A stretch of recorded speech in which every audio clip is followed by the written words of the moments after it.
पश्चिम ओडिशार सिघा तैयार हेउचे नुआखाई। पौनपुर साकालु इ परब के हरस मने मानी आसुचन इनर लुके। दे देवता के मानी करे नुआखाई हेउतबार बेलके फी बचर बागे इ बचर भी नुआखाई तिहार लगन सुझेछन बलांगीर ज्योतिष दल। पाटना रायजर अधिष्ठात्री देवी माँ पाटनेश्वरी आर इष्ट देवी माँ समलेश्वरींकर राशि नक्षत्र के मिलई करी लगन सुझाबार नियम रही। से हिसाबे आया बार बुध मासर शुक्ल पक्ष पंचमी तिथि जेनटा कि सेप्टेम्बर मासर 8 तारीख दिन सकालर 9:35 नु 10:07 भितर नुआ खाइबार लगन सुझीथिबा जना पड़ी।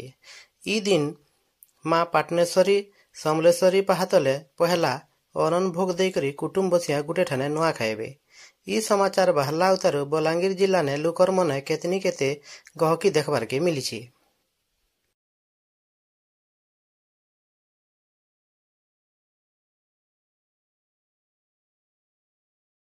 देखो प्रथम कथा है यहाँ स्टेट पीरियड चली आसी महाराजा समस्तंकर मंगल पाई बांटुले।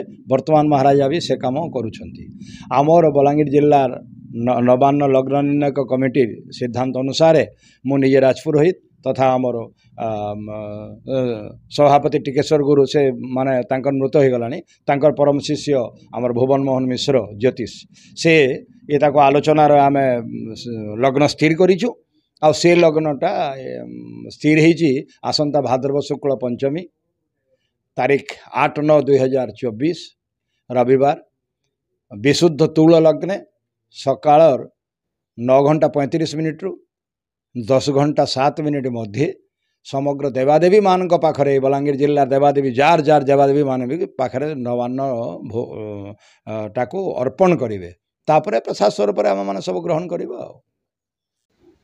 ये लग्नटा माँ पाटनेश्वरी राशि नक्षत्र महाराज श्री कनकवर्धन सिंह राशि नक्षत्र को लेकिना ये लग्न निरूपण कराए।